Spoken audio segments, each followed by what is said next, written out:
So the other story, I can't remember if I've shared this one with you, but similar theme, cash flow vampires inside of your business. Very similar, different contractor. We'll call this one Jeff. Okay. So Jeff is running a thriving painting business, and one day Jeff gets a really nasty phone call.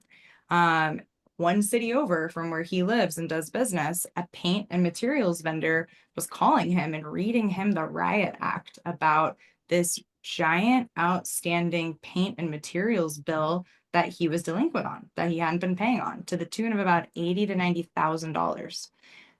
Big problem, Jeff had no idea what this paint vendor was talking about.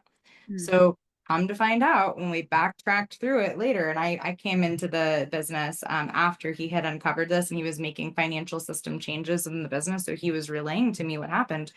Very similar. He had an office manager who was married to one of his project managers out in the field. This was very sophisticated because they used a couple of different tools, but essentially what happened was this.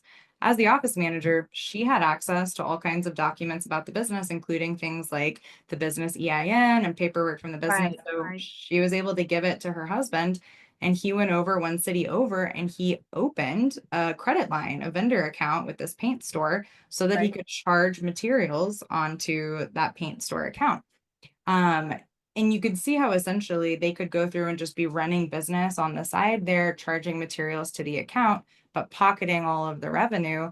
And they could be making away with a lot of money while sticking another business with the bill. So that's one thing that can happen and sometimes does happen, and I'm sure some of you guys have seen and heard of. Sure. But in this case, they actually went a little bit further where they were stealing jobs from the main company, from Jeff's company.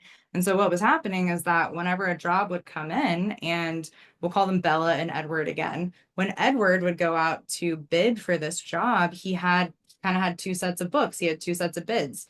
There was one smaller bid that he would submit to the business's main system, their main invoice. And there was a different one that he and his wife were building that they would send to the customer, that the customer would see. And so let's say that every time they did this, it was about 25% or 30% bigger of a job than was actually getting reported back to the company. And so what was happening is that they were going out, they were using the company's team to do these projects. Good job. The team was getting paid by the company. And the company was seeing a smaller scope of work, and they were getting paid, but much smaller invoices because she was sending two different invoices to the customers. She'd send Wow. payment number one, payment number two, but payment number two was going straight to their bank account and the business never saw it.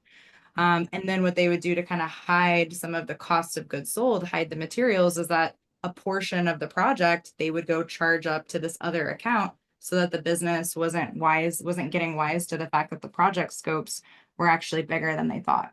So we think that we think that they ran this scam for probably about a year before the materials vendor started Realize. to make noise about that, and they found it.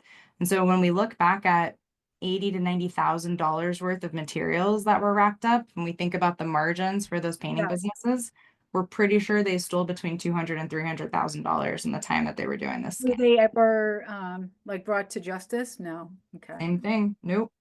Yeah. So I'm getting so married depressed. couples, Morticia's getting depressed right now.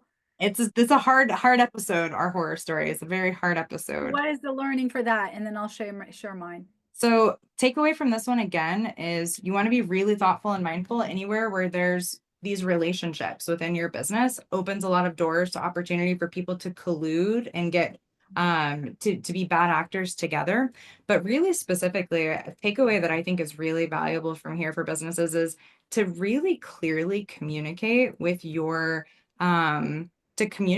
customers and your clients throughout their entire life cycle about what the legitimate ways of paying you are, and setting really clear expectations about what invoices are going to look like, what channels payments are going to come back through, because it's going to really help avoid these situations where people are seeing and hearing differing feedback.